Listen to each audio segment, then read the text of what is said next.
大家早上好。今天我们开始我们密码学的第二个报告，然后这一期是比较苦的关于 MPC 的报告。我现在就用英文介绍一下吧。Welcome everyone to the series of lectures on cryptography organized by the Shanghai Key Institute and the Shanghai Key Laboratory for Privacy Preserving Computation. Today, we are very happy to invite Professor Rosulek to introduce the basics of multi-party computation. So these will be 4 lectures, each of 1.5 hours. Today is the first one. Mike Rosulek is an associate professor in the School of Electrical Engineering and Computer Science at Oregon State University. He is the author of over 50 peer-reviewed articles on various topics within cryptography. His main research topics focus on protocols for secure multi-party computation. His work has been recognized by a prestigious career award from the National Science Foundation, as well as research awards from Google, Facebook, and Visa. Mike, you can take over from now. Okay, thanks you. 谢谢，你好。I want to thank you all for coming today. I want to especially thank Yu for the invitation to speak with you today. Thanks to the Shanghai Institute and the Shanghai Key Lab for organizing these talks. I'm very excited to be talking about secure computation with you today. I'm sorry I have to be all the way in Oregon and you have to be in China. I wish I could come back to China and do these in person, maybe some other time. So I have, as he said, I have 4 lectures prepared. They're about 1.5 hours. I welcome you to ask questions during the talk. I have a computer here that I should be able to draw on the screen to answer some questions if anything is confusing. So feel free to ask questions in the chat. And yeah, just please ask questions when you are confused about something. So today I'm going to talk about the basics of secure computation, and we will talk about Yao's protocol, one of the most well-known examples of secure computation.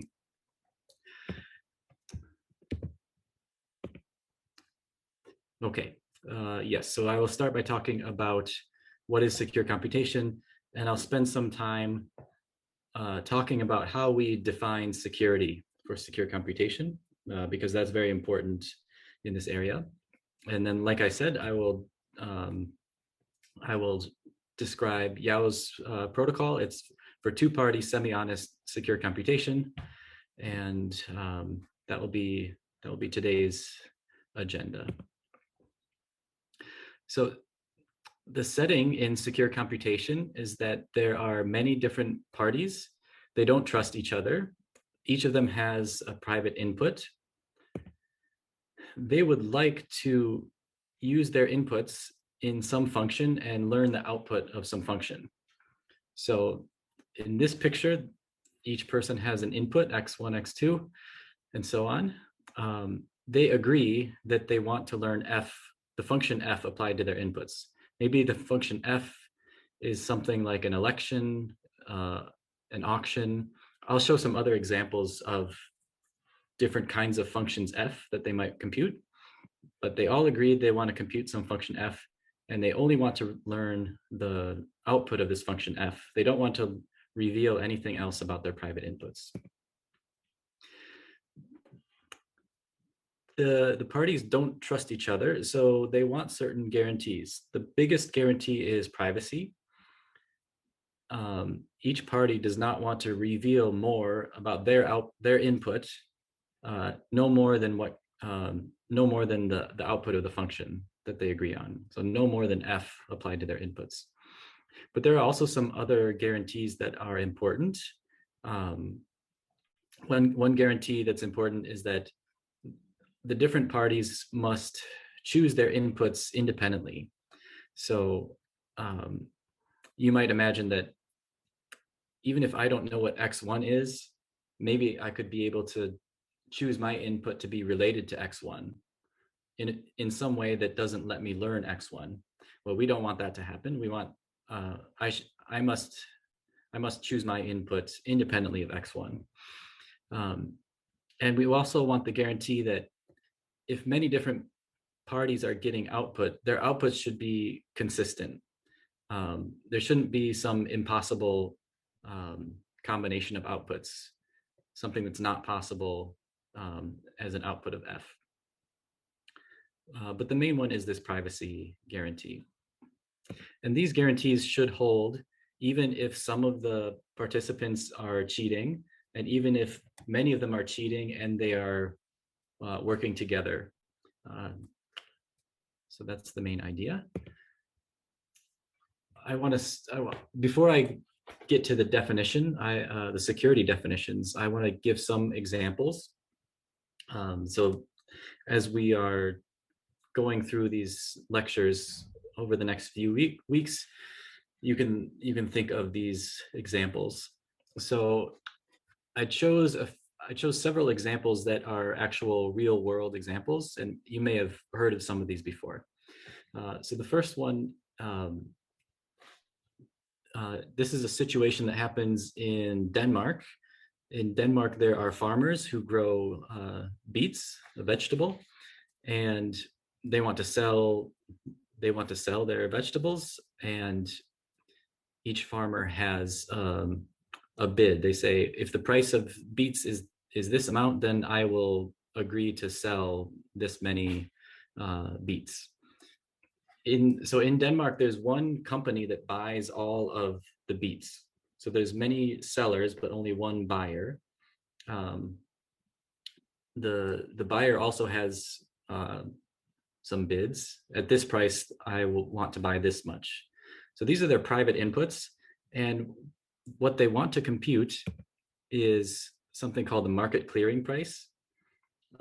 Basically, this is where the supply curve and the demand curve meet each other, and that's an equilibrium for the market. That's the price where the total supply equals the total demand.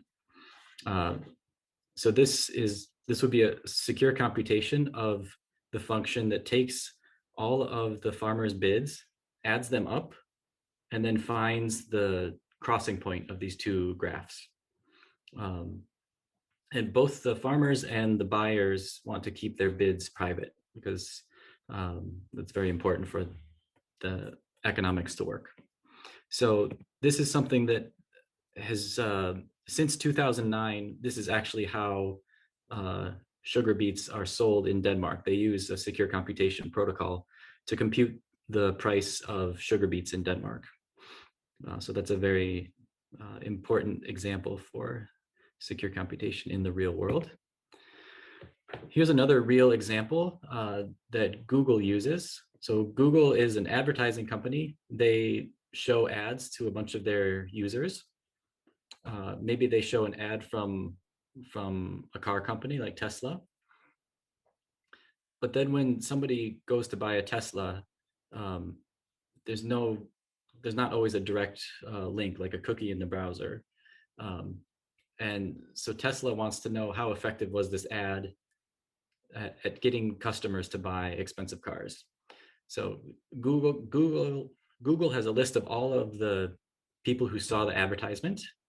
Tesla has a list of all the people who bought expensive cars. And if these were tables in some database, then they would like to learn the result of this SQL query.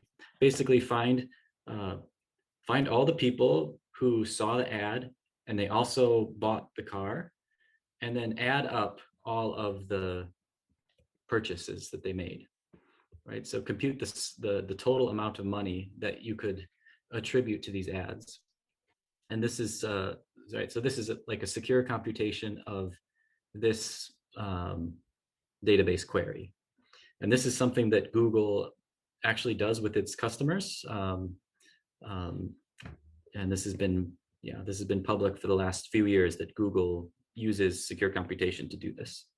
They have some papers even about their techniques that they use. I think this is my last example. A few years ago, the city of Boston wanted to answer the question, are the companies in Boston paying women and men the same salary for the same job? And no one knew how to answer that question because none of the companies wanted to share their salary information. So they actually used secure computation to bring together all of the salary information for all the companies, not all the companies, but many companies in Boston, and just do simple statistics, based on the gender and the other parameters of people's jobs. And so they did this in 2017, and they were able to generate a report showing different statistics of how much men were getting paid and how much women were getting paid. And I think they've done this every year since then, and they just get more and more companies to contribute to this effort. So again, this is a secure computation of simple statistics over combined data sets. All right. So those are some examples that you can that can help you put things in perspective when I'm speaking abstractly for the rest of this lecture. So now I want to talk about what it means to securely compute some function. It's important in cryptography that we define what we mean by security. So when we start thinking about this, we can start listing different properties that are important. We don't want the adversary to learn more than the output of the function. If the adversary learns the output, we don't want them to prevent the honest parties from learning the function. We don't want the adversary to force different people to have inconsistent outputs. We don't want the adversary's inputs to depend on the honest party's inputs. We can make a list like this, but the list will be very long. And then we might worry that maybe our list is incomplete. Maybe there are some important security properties that we don't capture on this list. So we don't actually define security by this long list of properties. We do something completely different. And this is called the real world, ideal world paradigm. So I want you to imagine an ideal world. Here's two parties. There's Alice and Bob. They have their private inputs. They want to compute f of xy. In this ideal world, they just send their inputs to a trusted third party. That third party computes the function and just tells the result to Alice and Bob. And then the third party goes away and erases x and y, and it's completely trusted to do the right thing. So now let's imagine, so that's the definition of the ideal world. Let's think about what a corrupt party can do in this ideal world. Well, if you are a corrupt party, almost nothing happens in this world. You can choose an input y, and just by definition, that input has to be independent of the honest party's input. You can learn f of xy. You clearly don't learn anything else in this world because f of xy is the only message that you receive. And you can cause the honest party to learn f of xy. You can't cause the honest party to learn a different thing because this trusted party will only give the correct answer to the honest party. So this ideal world is very simple, and an adversary cannot really do anything harmful in this ideal world. So we will define security by saying that the actual protocol interaction is just as good as this ideal world interaction. And so in a little bit more detail, we'll define the protocol to be secure if for every way to attack the real protocol, there's a way to have the same thing happen in the ideal world. But we know that the only things that can happen in the ideal world are harmless. So that means the only things that can happen against the protocol must also be harmless. It's a very strange kind of definition. Even if you've seen other crypto security definitions before, you may not have seen definitions like this, and it's a little bit strange. So I want to fill in a little bit more detail about this kind of security definition. So I said that, every attack, you can have the same effect in the ideal world. So I need to be more specific about what is the effect of an attack. So here is a situation where the attacker is running the protocol against Alice, and I want to understand what is the effect of this attacker. Well, the attacker comes away from this interaction, and the attacker has seen some messages from the honest party. So the attacker has maybe learned something about the honest party's input. They can compute some information about the honest party's input. And they've also caused the honest party to give some output. And these are basically the only things that can happen. So the attacker can compute some arbitrary thing about the honest party, and the honest party finishes the protocol with some output. So those two things are the outcome of this interaction. So the security definition says for every real world adversary, and real world means the world where people are running the protocol. For every real world adversary, there is some adversary in the ideal world, I'll call it A prime, such that the combined output of the real world is indistinguishable from the combined output in the ideal world. So basically, if there's a way to learn something about the honest party and simultaneously influence the honest party's output, then there's also a way to learn the same thing and influence the output in the same way in the ideal world. But we're happy with anything that happens in the ideal world, so we must be happy with what happens here. So that's the flavor of this kind of security definition. And it turns out that instead of thinking about this ideal world adversary, it turns out that you should think about this other object called a simulator. So in this picture, I have this real world attacker, and it's the same real world attacker here. So this real world adversary thinks that it's participating in the protocol. Over here, it's running the protocol. Over here, in the ideal world, it's not running the protocol, but the simulator makes it look like it's running the protocol. And it turns out that this is enough to make the definition work. So a lot of times we'll talk about security in terms of a simulator. And just to give you some intuition about the simulator. So the simulator's job, it has two jobs. One is to send these protocol messages to the adversary, these thick arrows. They should look like messages coming from the honest party in the protocol. And the simulator has another job to figure out a message to send to this trusted third party, this message that I call Y. So the simulator looks at the messages that the adversary sends and tries to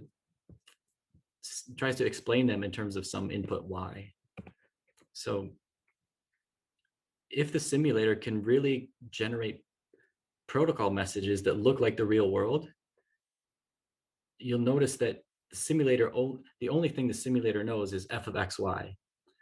So if knowing f of xy, you can generate protocol messages that look like the real world, then the real world must not leak any more information than f of xy. And similarly, if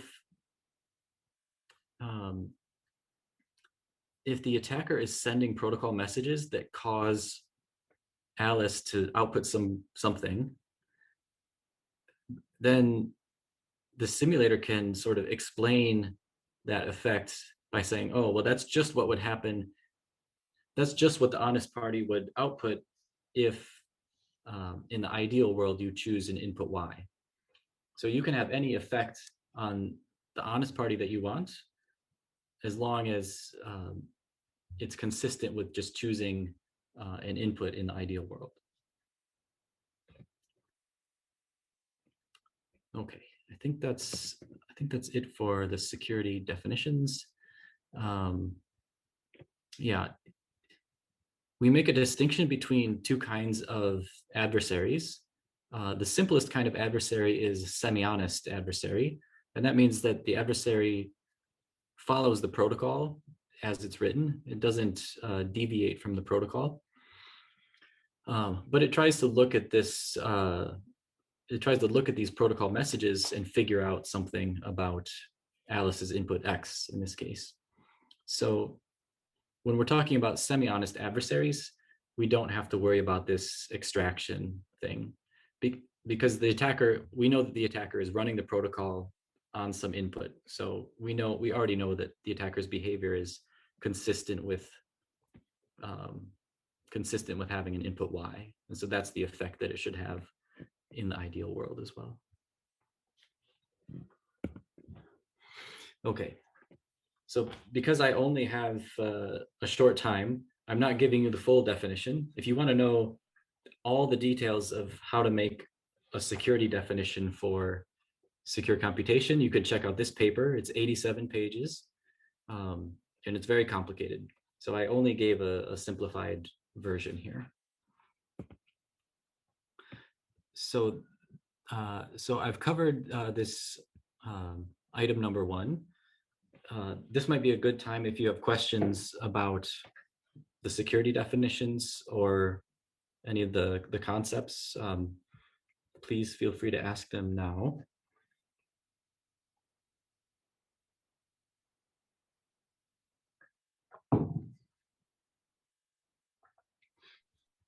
Hi, Mike. Yes.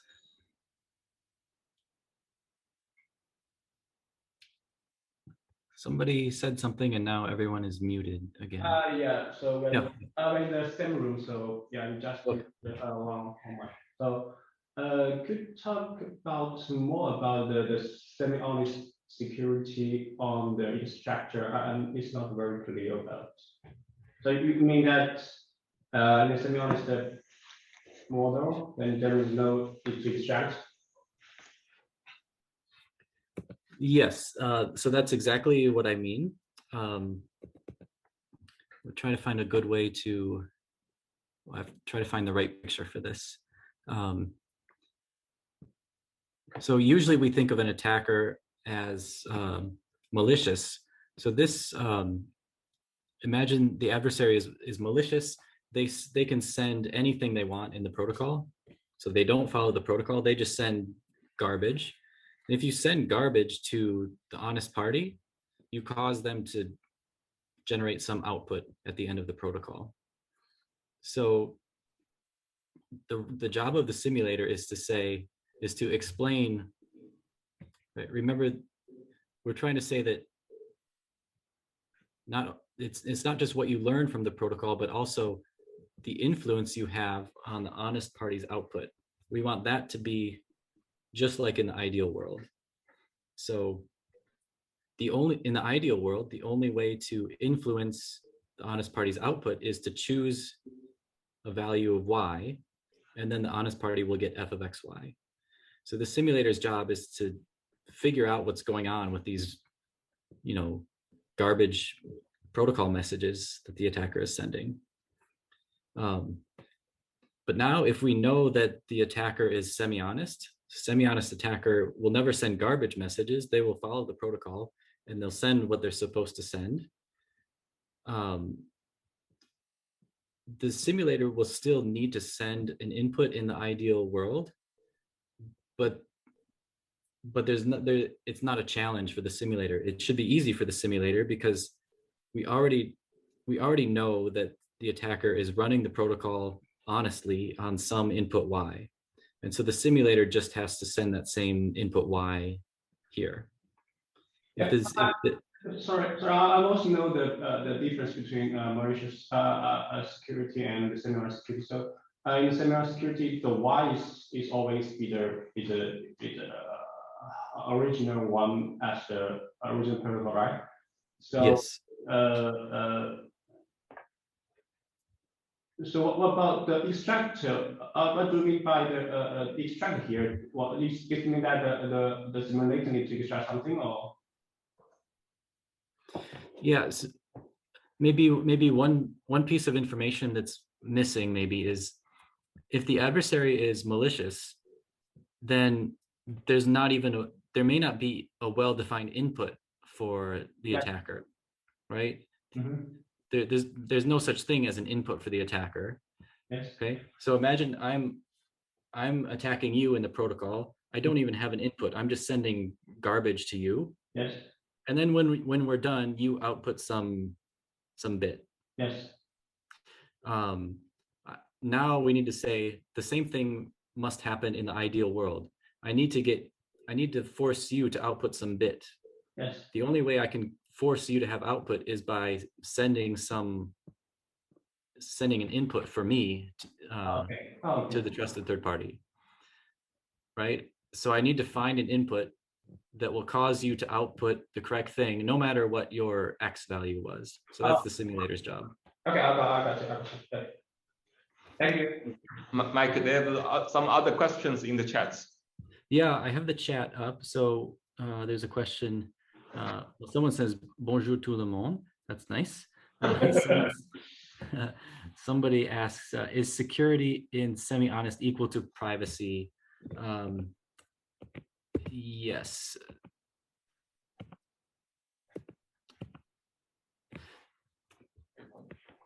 I'm trying to find a good slide. Yeah, so if we're in the semi-honest world, we don't have to worry about this honest party's output. So we don't have to worry about extraction. We don't have to worry about honest party's output. We only have to say that the view of the attacker can be simulated just only given f of xy, and that's only a privacy property. So I think whoever asked that question was correct. In semi-honest, it's only this privacy property. So that's only this distribution is indistinguishable from this distribution. Our protocols under the simplified definition composable. Yeah, so I'm not talking about composability very much in these lectures, but the way I drew it, it does reflect this composability definition. So if the simulator interacts with the adversary in the way that I drew it, so the simulator just talks to the adversary and sends messages back and forth like this, then you do get a composable definition. So composable means that if this protocol is secure, then I can run multiple copies of this protocol and other protocols at the same time, and it still remains secure. There are other definitions where the simulator it can talk to the adversary, and it can also rewind the adversary to an earlier state, right? So it can send a protocol message and see the response, and then it can rewind, reverse time, and then send a different first message and see what this adversary's response will be. That would not be a composable definition, but if the simulator works just by sending messages, this is called a straight line simulator. It just talks to the adversary but doesn't rewind the adversary to an earlier state, then you get a composable definition. Thanks for those questions. And let me know if it's still confusing. We can clarify.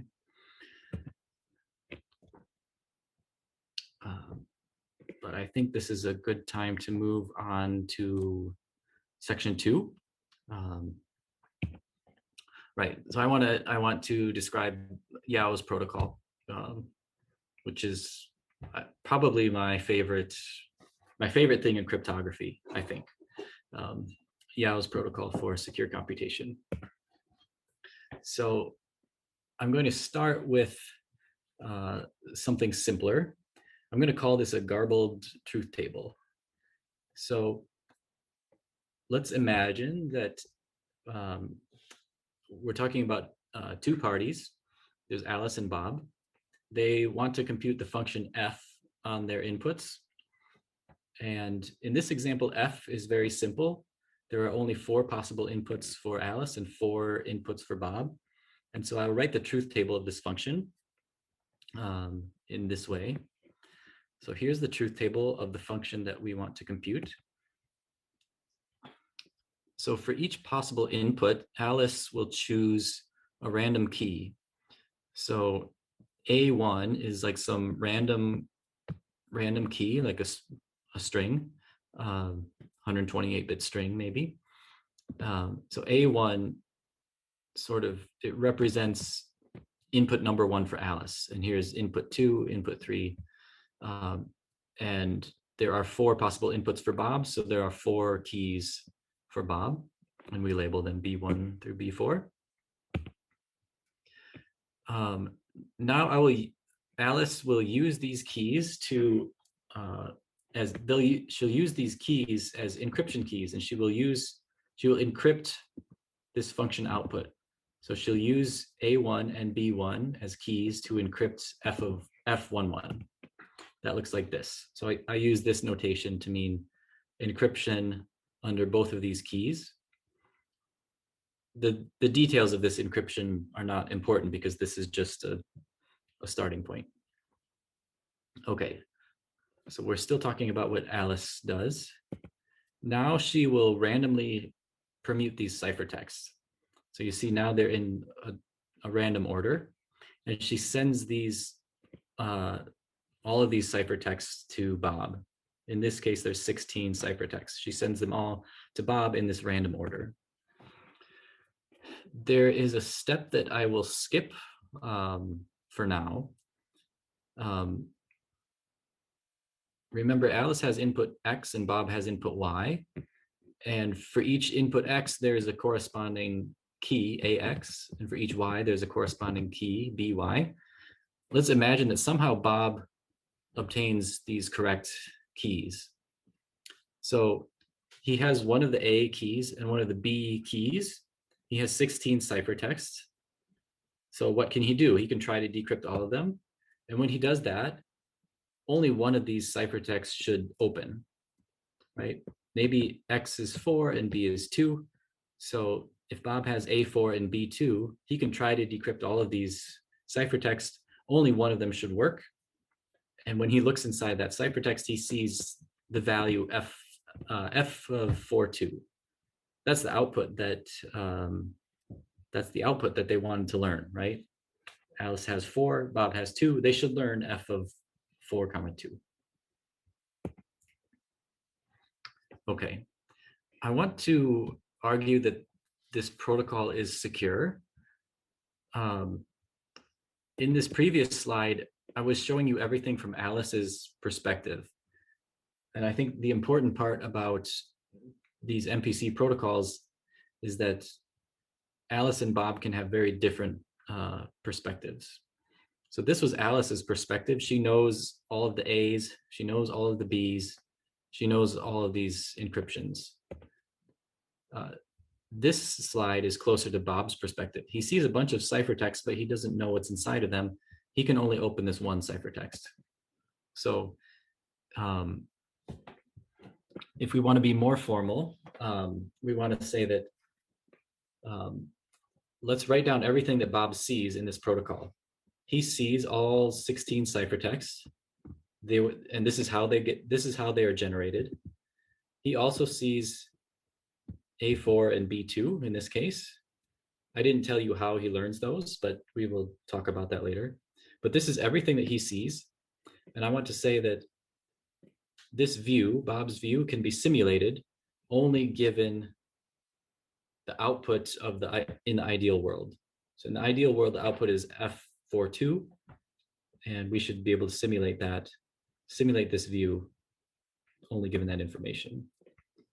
So I claim that the simulated view, so Bob's real view looks indistinguishable from a view where he just gets some random A key and some random B key, and one ciphertext that decrypts to the ideal world output, and then a bunch of garbage ciphertexts, so like dummy ciphertext, encryptions of a dummy value.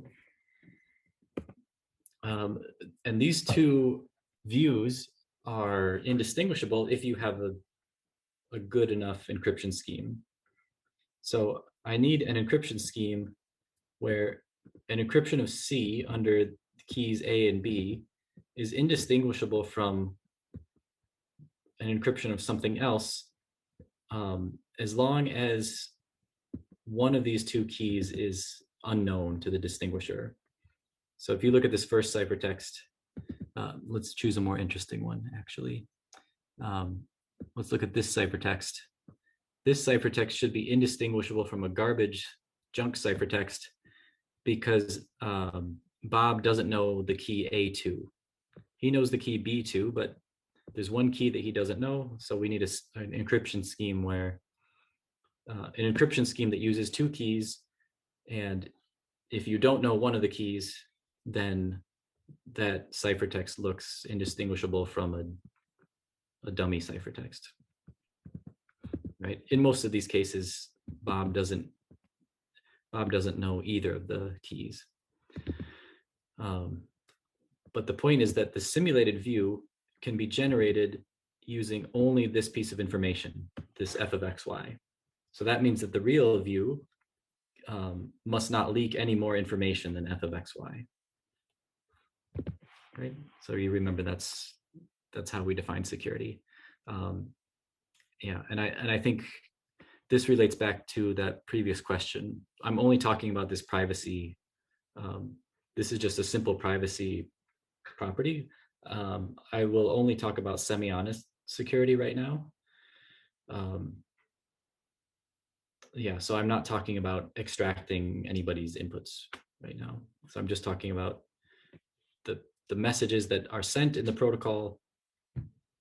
They don't leak any more information than f of xy. So that's the privacy property. Okay, so there is a problem with this protocol. You probably realize that when I described the protocol, I said, first you write down the truth table of this function. Well, the truth table of any interesting function is huge, exponentially large. So this protocol requires Alice to send an exponential number of ciphertexts to Bob. That's very bad. The other problem is that I didn't explain how does Bob learn the correct encryption keys, the keys that encode the real inputs. Okay, so I want to talk about how we fix these problems. So we fixed the first problem with the this is my favorite idea in cryptography. I described this protocol where you use keys to encrypt the final output of the function, right? That was the plain text inside of these encryptions.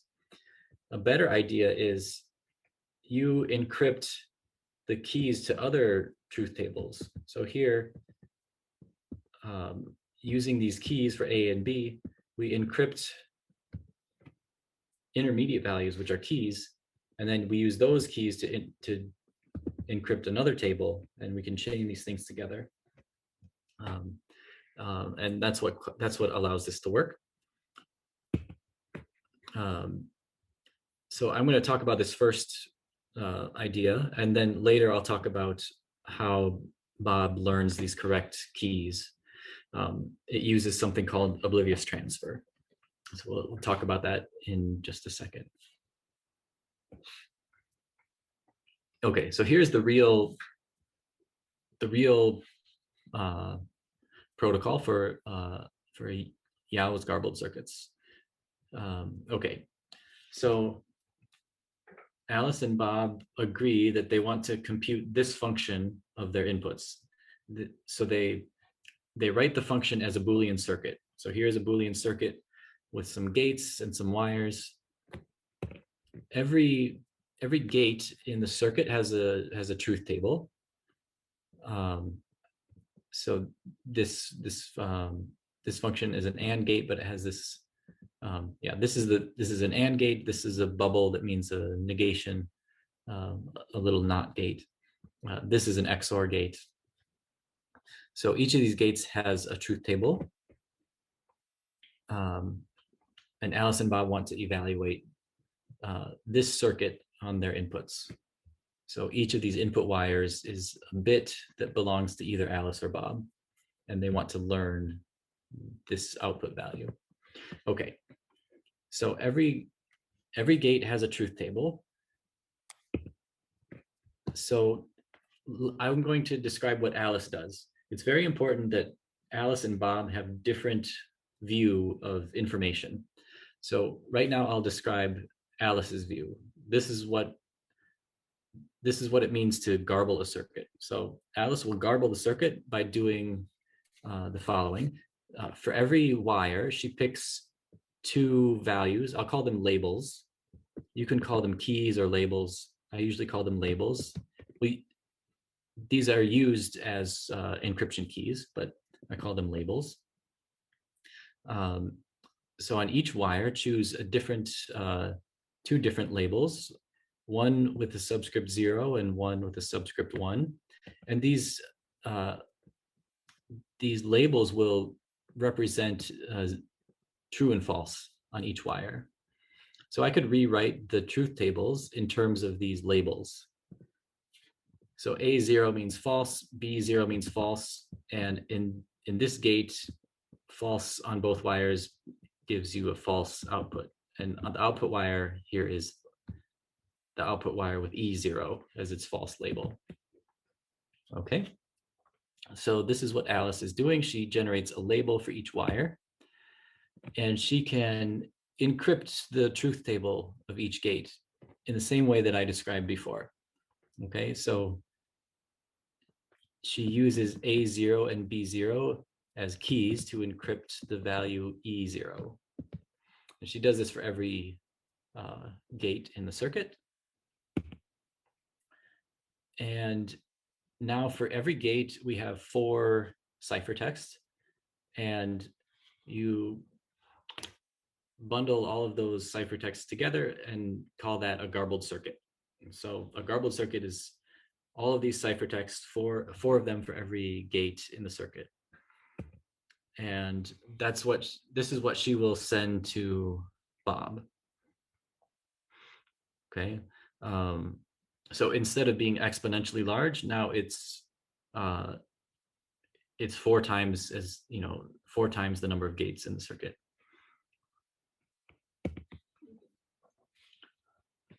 Now let's think about Bob's perspective. If Bob knows only one value on each wire, you can think of that as an encoding of a bit on that wire. So I'll say this is a garbled encoding. So if you just know the value A1, that's like an encoding of true on this particular wire. So that's a garbled encoding. So if you have this garbled circuit, all of these ciphertexts, and you have a garbled encoding on the input wires, this circuit just has 4 input wires, and here is a garbled encoding of input 1001. If you have that information, then you can start to evaluate the garbled circuit. So let's look at this first gate. If I have A1 and B0, and I have these 4 ciphertexts, well, then I can only decrypt this third ciphertext, and then I will learn E0. I could do the same thing for this gate. So in this gate, only one of the ciphertexts can be opened. I will learn F1. And here I will learn G1. And now I have F and G. I can use them to decrypt this garbled truth table. I learn H0, I0.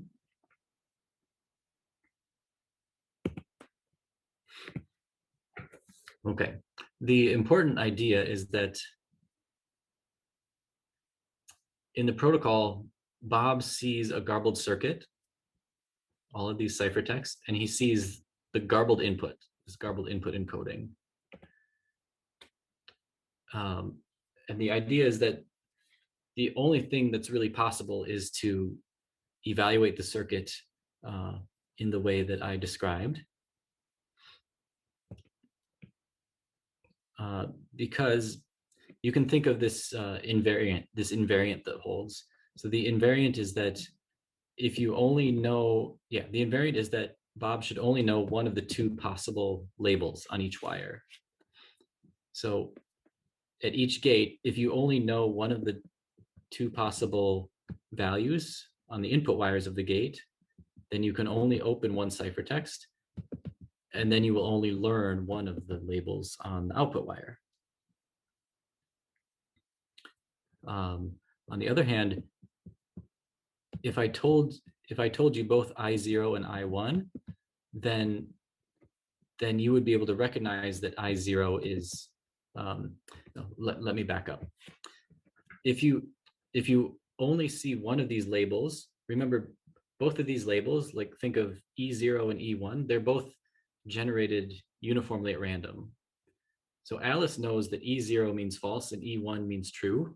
But if I just show you E1, it just looks like a random thing. You don't know that it's the true or the false label. So when Bob is evaluating this circuit, he doesn't know whether he's holding the true label or the false label for any wire. However, hi, Mike. Hi, is there a question? Yeah, I think there's a question. You can see that. I don't see a question in the chat. Okay,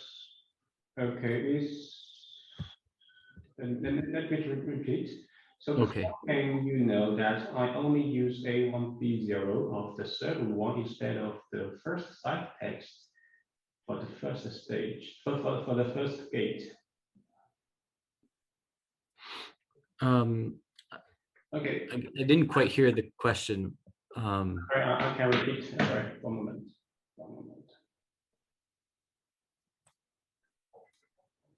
It's in the chat. Can you see now in the chat? Oh, now I can see. Yeah. No. How can I know that? How can I know that I only use A1, B0 of the third one instead of the first? Okay, so you're asking, how do I know that? How does Bob know to decrypt the third ciphertext in this gate? I think that's what you're asking. Yes, okay, good. Yeah, so that's what you're asking. So that's an important question. There is one step that I skipped. So if we go all the way back to this,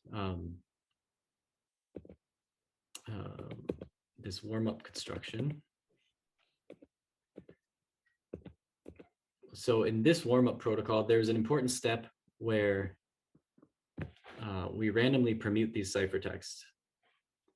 If we didn't randomly permute them, then when Bob goes through and he tries to decrypt all of them, he finds the one that he can decrypt.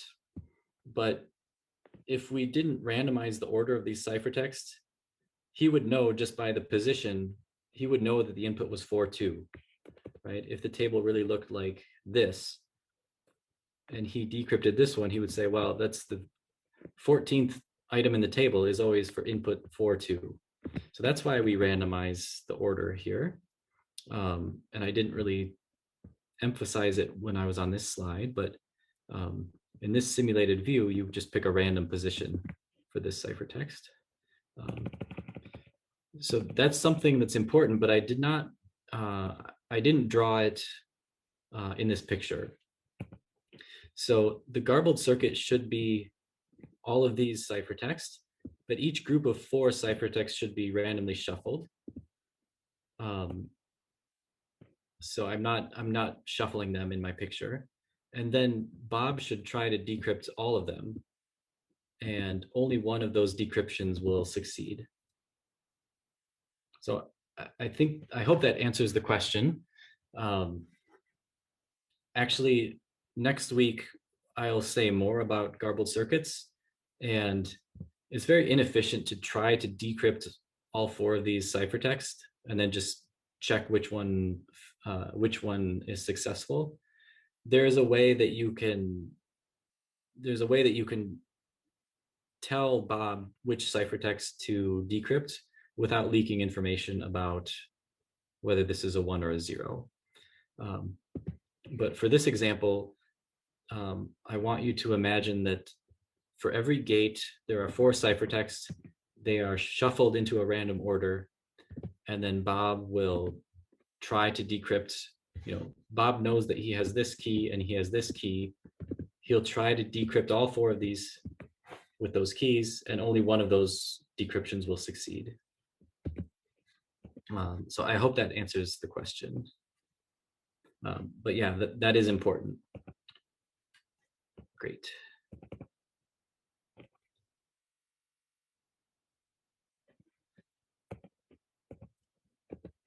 Okay, so the idea is that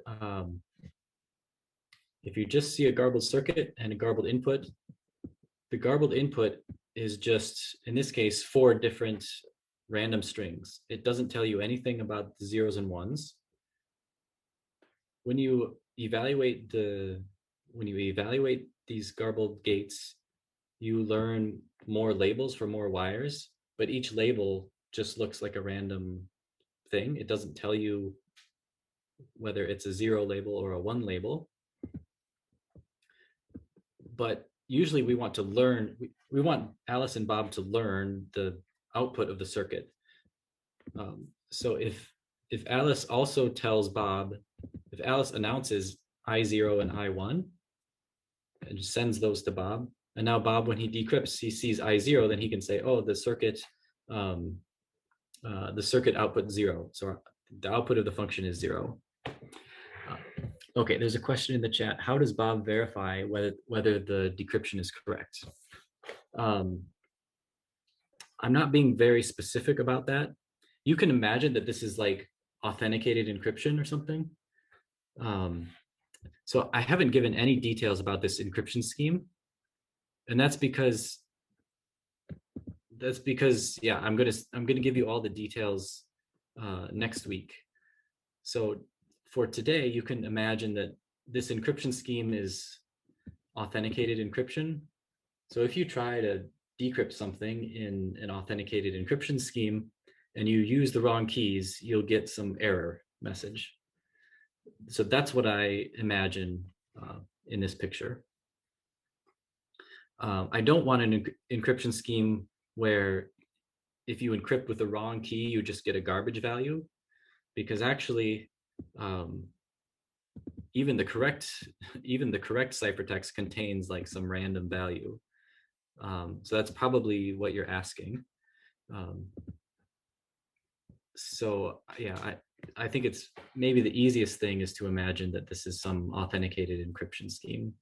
And it just, yeah, decryption gives some error when you decrypt with the wrong keys. Yeah, I'm not giving many details about that, because once we talk about the details of these garbled circuits next week, we don't have to worry about decrypting things with the wrong keys. It just doesn't, it's not relevant in the real garbled circuits, but it is relevant for this simplified example. So that's a good, everyone is trying to break this protocol, which is good. I think every time you see a crypto talk, you should be trying to break the protocol that the person is presenting. Okay. So that's the main idea of Yao's garbled circuits protocol, although I didn't show one step of it yet. But just this idea of taking a circuit and garbling the circuit and garbling the input is called a garbling scheme. So there's this paper from 2012 that gave formal definitions for this garbling scheme.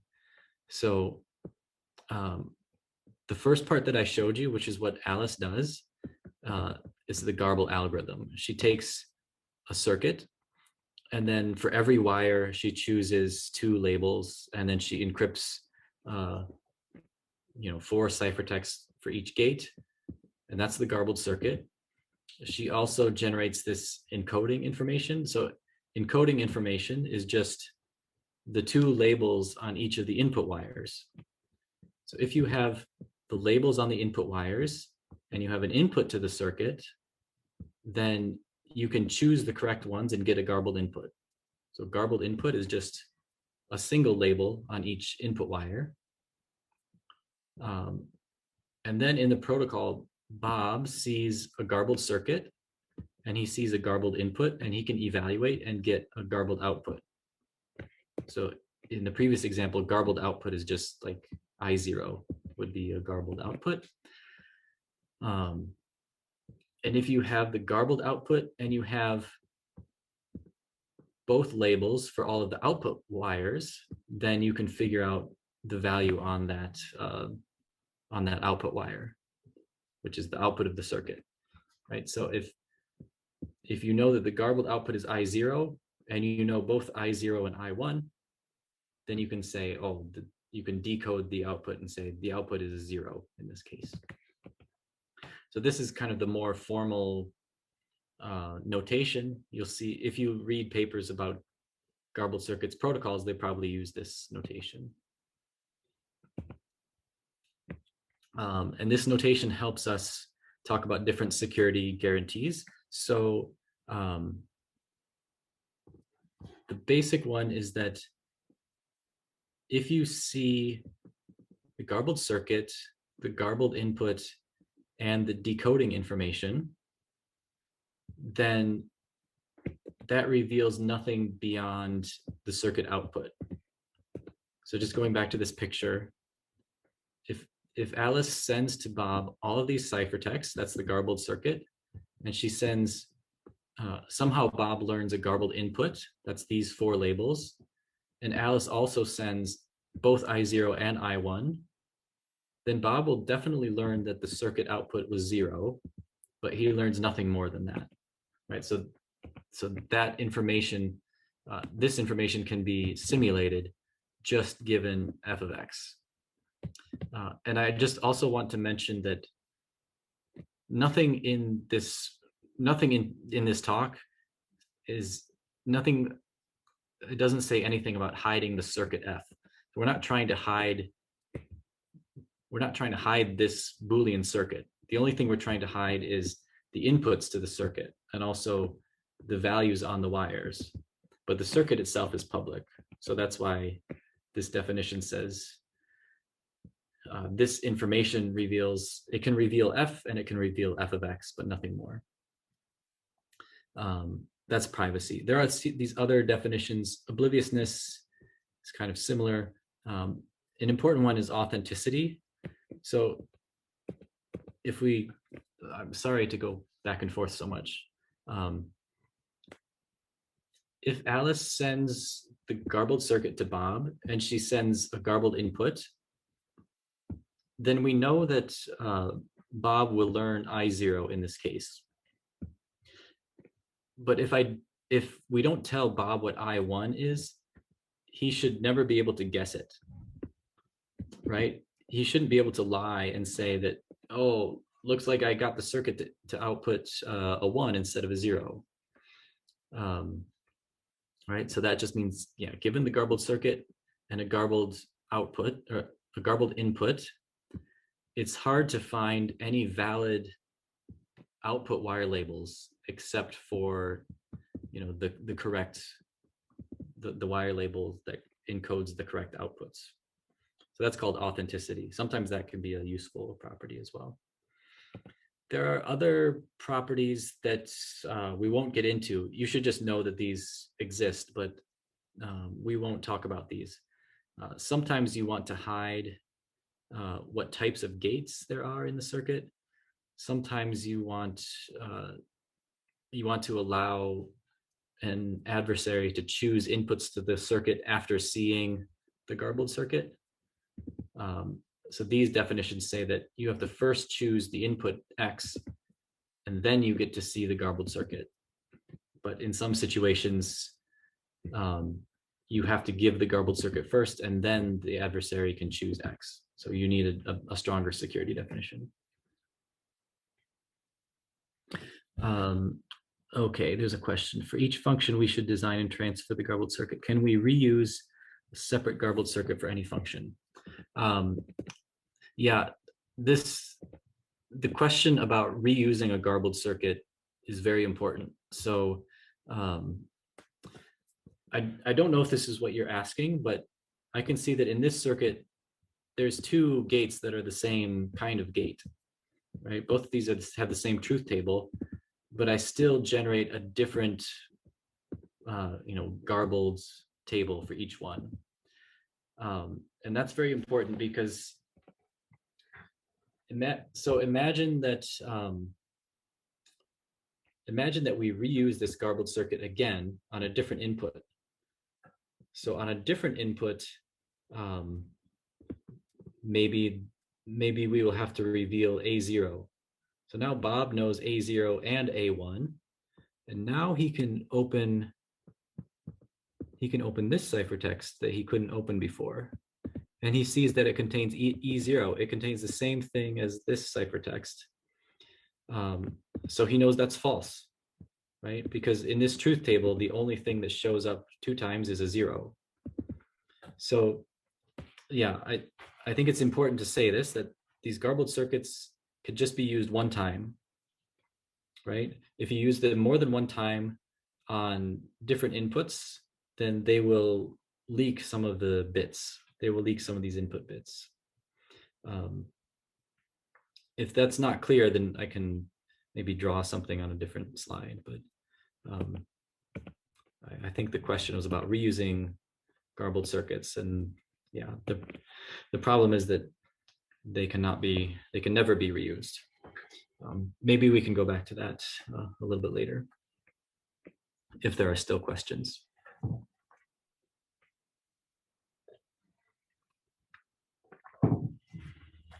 Okay, there's one last step that I haven't told you about. I haven't told you how Bob gets the garbled input. So here is a circuit. It has 4 input wires, and some of the input wires are bits that belong to Alice, and some are bits that belong to Bob. So if Alice is garbling the circuit, when she garbles the circuit, she chooses A0 and A1. She chooses B0 and B1, and she knows her input. Right? Maybe she knows her input is 1, 0. So she can just send A1 to Bob and send B0.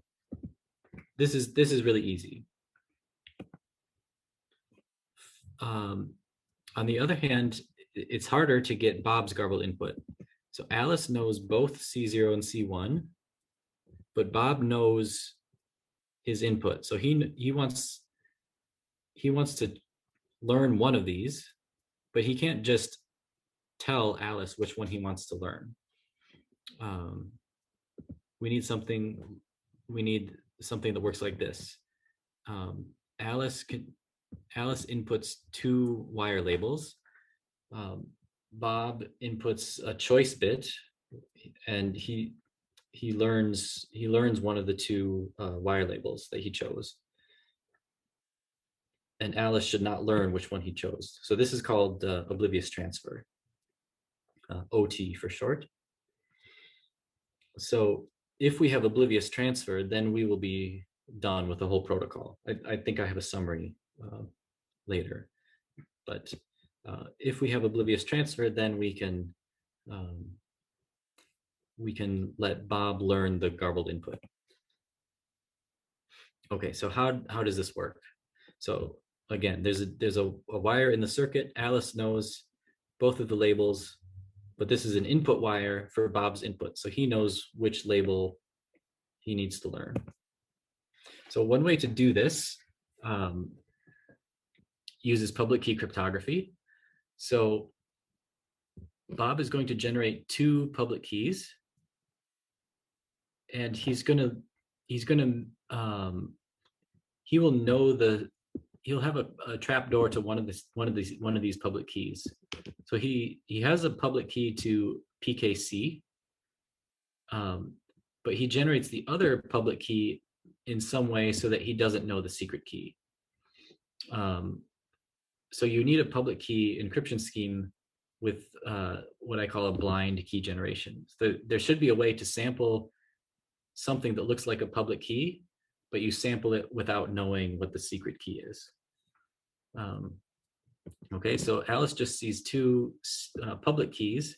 Bob knows the key to one of them, but Alice can't tell which is which. And so she just encrypts. This is now a public key encryption in this slide. So she encrypts the wire labels under these public keys. And now Bob knows the secret key to decrypt only one of these ciphertexts, so he can learn the wire label that he wants.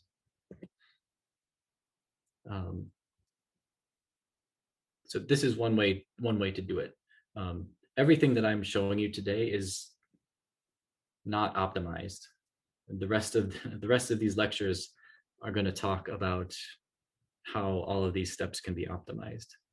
But for this first lecture, I'm just trying to show you something that works, something that you can understand, but it's not the most efficient way to do this. Okay, so here is the big overview of the protocol. They both agree on a circuit, F. Alice garbles the circuit, so for every wire in the circuit, she chooses 2 labels. For every gate in the circuit, she generates 4 ciphertexts. She shuffles them randomly. She sends all of those ciphertexts to Bob. Some of the input wires in the circuit are Alice's inputs. So she can just send the garbled input for those wires. But Bob still needs the wire labels for the other input wires corresponding to his input. So to do that, they use oblivious transfer. So if there are n input wires for Bob, then they do n copies of oblivious transfer. So then Bob will learn a garbled encoding of his input. So now he has a garbled circuit, garbled encoding of X and Y, and he should be able to evaluate the circuit and get, the wire labels on the output wires.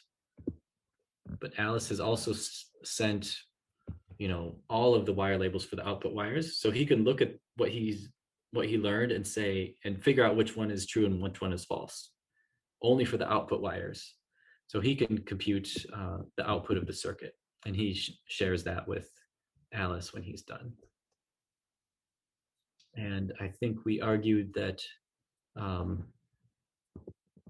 when Alice only sees the garbled circuit, the garbled inputs, and the output wire labels, he doesn't learn anything more than the circuit output, the ideal world output. That's what Bob learns. It's easy to see that Alice doesn't learn anything. Like the only thing she learns is this protocol message. It's just the circuit output. So it's easy to simulate Alice's view. She learns nothing from these oblivious transfers. Okay, so we're getting to the end of my slides. So I talked about secure computation. There are several parties, they have private inputs. They want to evaluate some function of their inputs. They want to learn the output of that function, but nothing else. And we talked about a few examples. I talked about how to define security. Security uses this real world, ideal world definition. So the protocol is secure if every attack against the protocol can be simulated in the ideal world. And then we talked about Yao's protocol, where you have like a truth table for every gate of a circuit, and you sort of encrypt the truth table in a special way.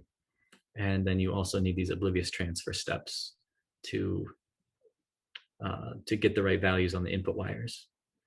And once you have that, then Bob can evaluate the circuit blindly. Over the next few lectures, I'm going to tell you how to make all of this faster and more efficient. So the garbled circuits that I showed you today are very inefficient, and I will show you all of the tricks that I know about that can make garbled circuits smaller. So that's a special topic for me, because I have several papers about garbled circuits and how to make them smaller. So it's one of my favorite topics.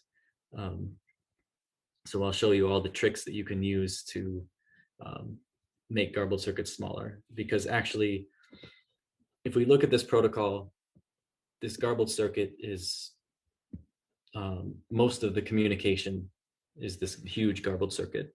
So if we can make it smaller, then the entire protocol gets much more efficient. I will also, so that's next week. And then after that, I'll talk about this oblivious transfer step.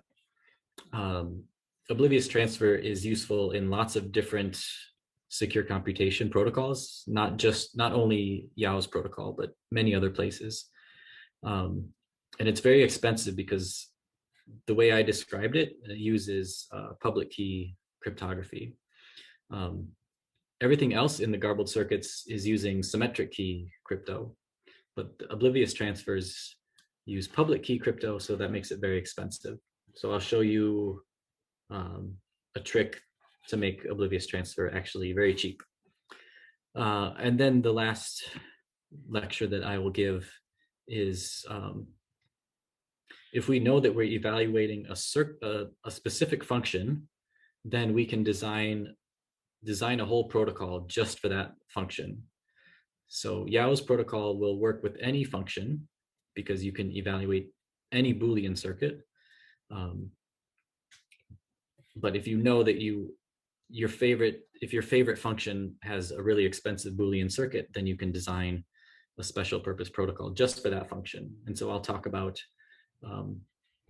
protocols for set intersection, which are some of my favorite applications of secure MPC. I think that's yeah, it looks like that's my last slide. So I know we have some time left over, and yeah, I want to make sure everyone has a chance to ask the questions, especially if anything was confusing. Good, and looks like there's already a suggestion. So I'll talk about what happens if we reuse a garbled circuit. I think that's very important. So I'm going to go back and I'm going to find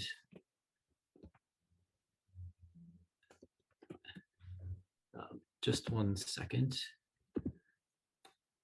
So I have this other program where I can draw some things.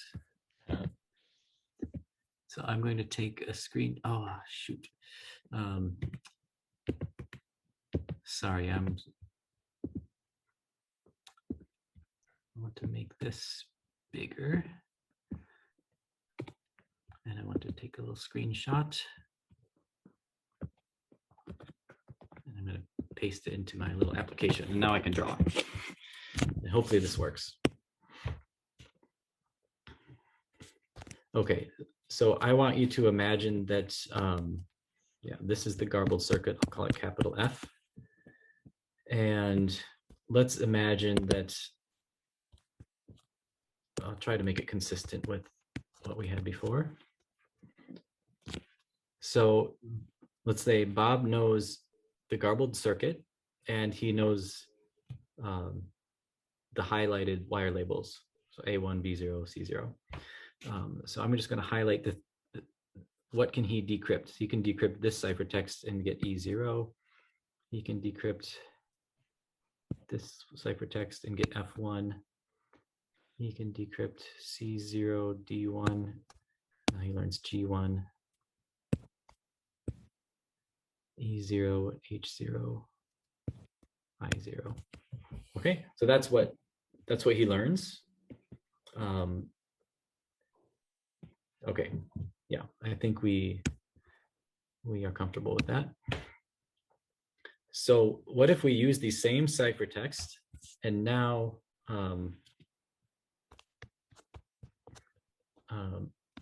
we try to evaluate it again on a different input. So now the input is 1 0 1 0. So this is still the same. This is the same. Okay, now I have C1 and D0. What's that? Maybe this doesn't work very well. I haven't thought about this yet. So we can learn G0. Oh, but I can also decrypt all of these, right? If at this point I know C0, C1, D0, D1. So I can decrypt all 4 of these ciphertexts. Now I know G0, G1, and F1. So basically I can decrypt those 2. And I'll still just learn H0. That's the same. Yeah, so in this case, so these are all the ones that can be decrypted. But now there's a problem here, because if we look at, Bob can decrypt all 4 of these. So Bob decrypts all 4 of these. And so he knows that he can see that these 3 are the same.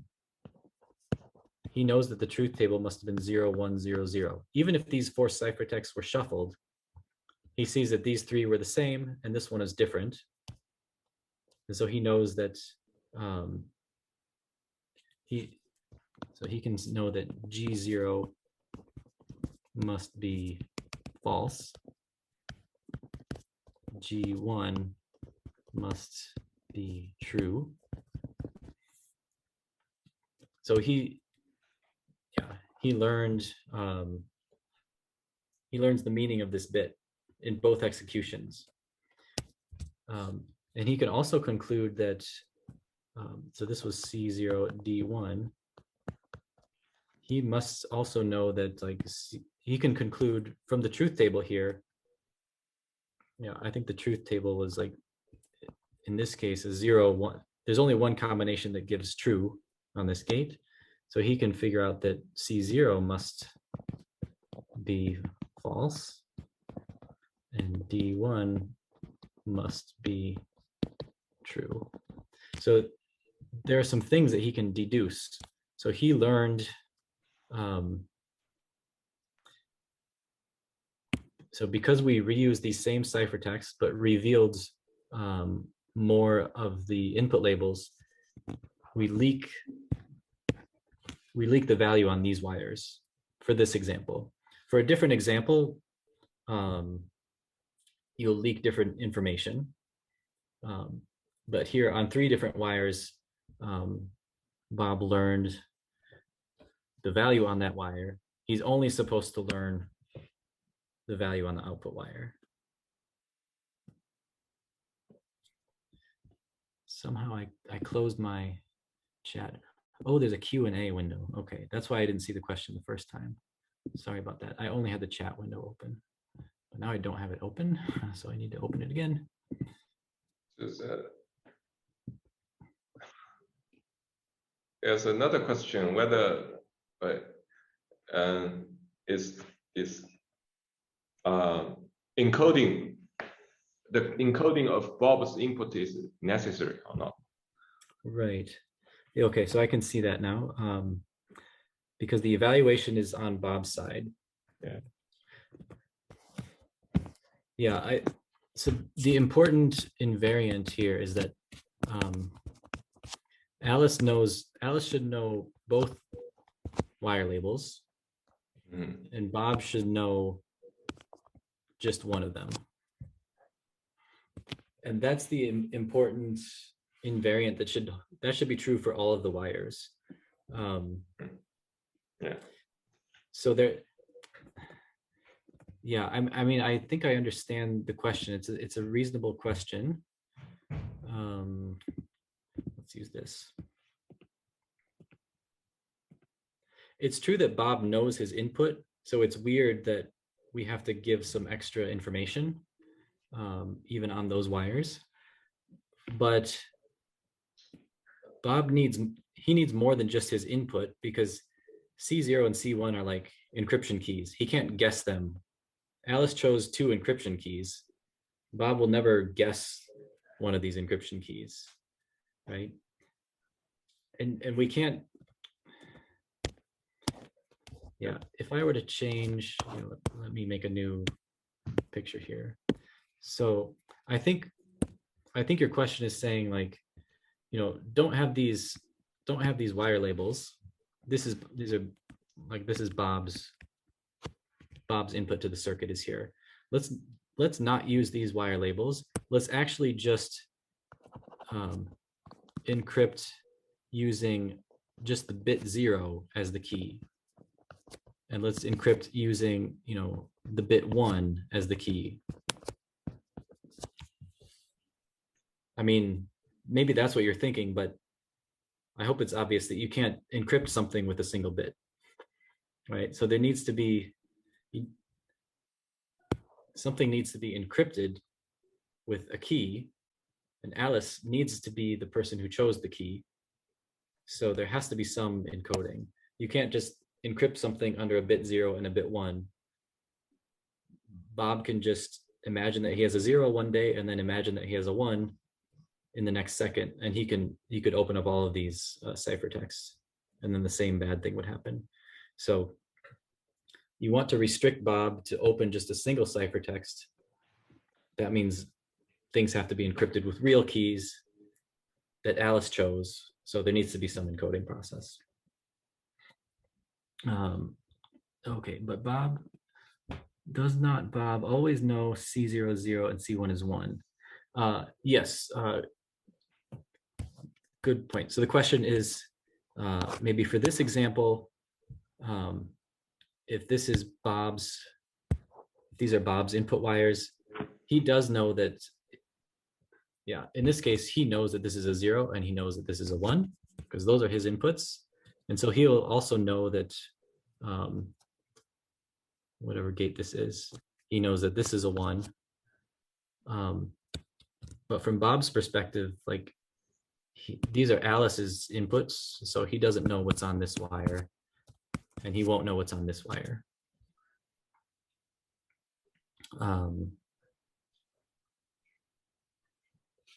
Yeah, that's a true observation, and in this circuit could probably be simplified. So I present a very general version of Yao's garbled circuits. It treats Alice inputs, Bob inputs all the same way. I think you are correct that in this example, if Bob knows both of these input wires, maybe just make this thing an input wire, right? Bob computes this part in his head because he has all of the inputs to this part of the circuit, and maybe we should make this an input wire. But yeah, it's true that, yeah, but the first time that there's a gate with one of Alice's inputs coming into it, the output of that gate will be unknown to Bob. But yeah, that's a very good question.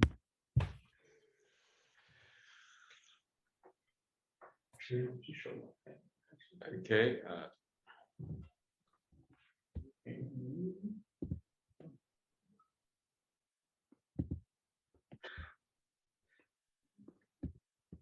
With another question, can we apply garbled circuit to privacy-preserving federated learning, especially secure aggregation?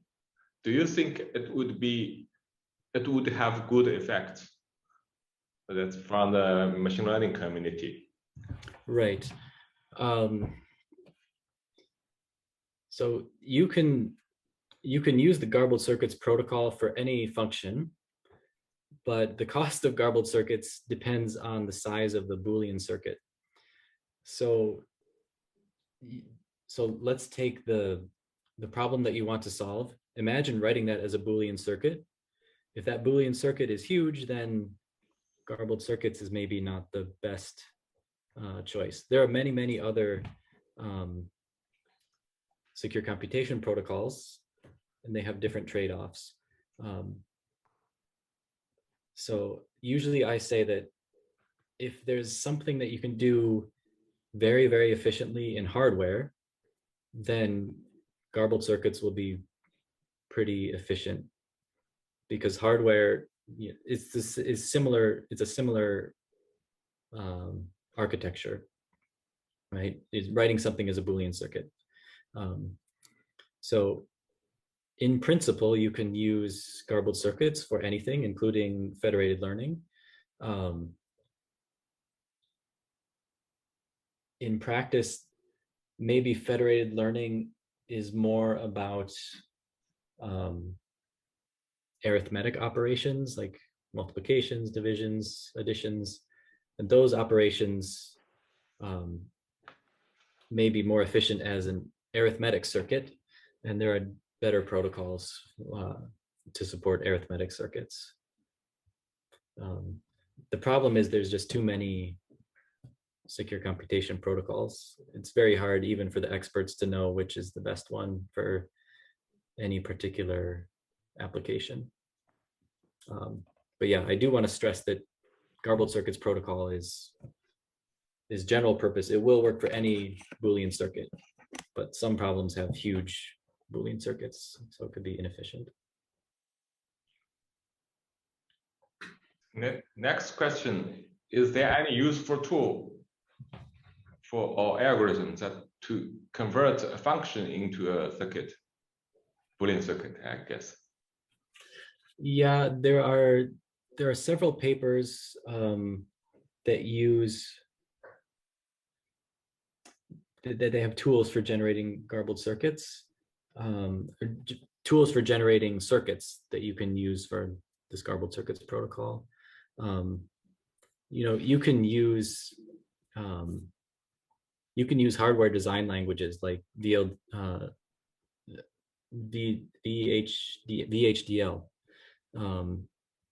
hardware design languages, and they can generate circuits.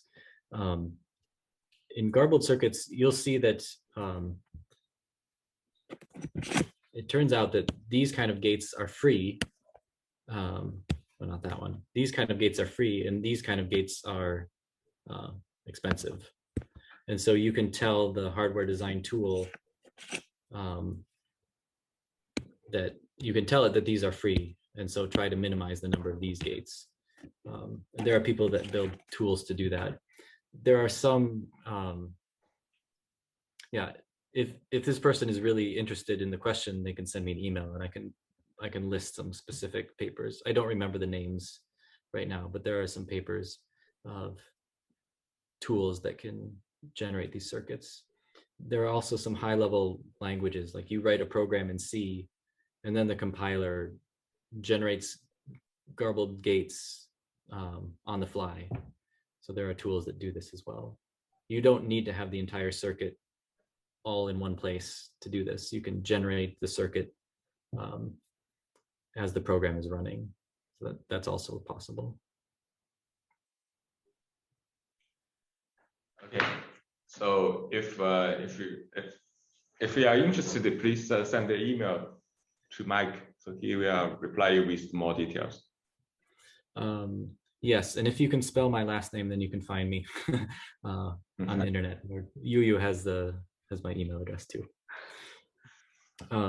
There's a question about passive into active secure. Only the receiver learns the output. Transform active secure, only need to be secure. Okay, so this is a question about semi-honest versus malicious. And there's a question about if only one person learns the output, then do we need to worry about both parties being malicious? I think the answer is you need to worry about both parties being malicious. It doesn't matter who is getting the output. So even if I don't get output, I can still behave maliciously and mess up the computation. and you still need to worry about that in the security proof. So unfortunately, you don't get any benefit to just having one party learn the output. You don't just get to ignore malicious security problems in that case.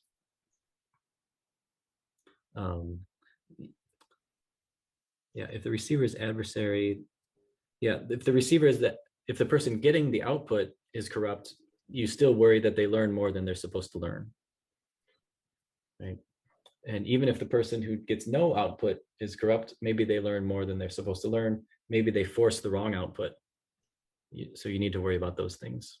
So. Okay, so the timing is perfect. Incredible. Yeah, I'm very grateful for those questions so that we could we could fit the time perfectly. Thank you for the very educational lecture on the simulation paradigm and the garbled circuit and oblivious transfer. And we look forward to the concrete instantiation and optimization of the garbled circuits in the next talk. Probably yes. one week from now, or we can negotiate. Agree on. Okay. Okay. Actually, today Andy Yao is around, so I believe he will be very happy to see a poster about his protocol. Okay. Yeah. Well, if you have Andy Yao walking around, I don't know why you would invite me, but.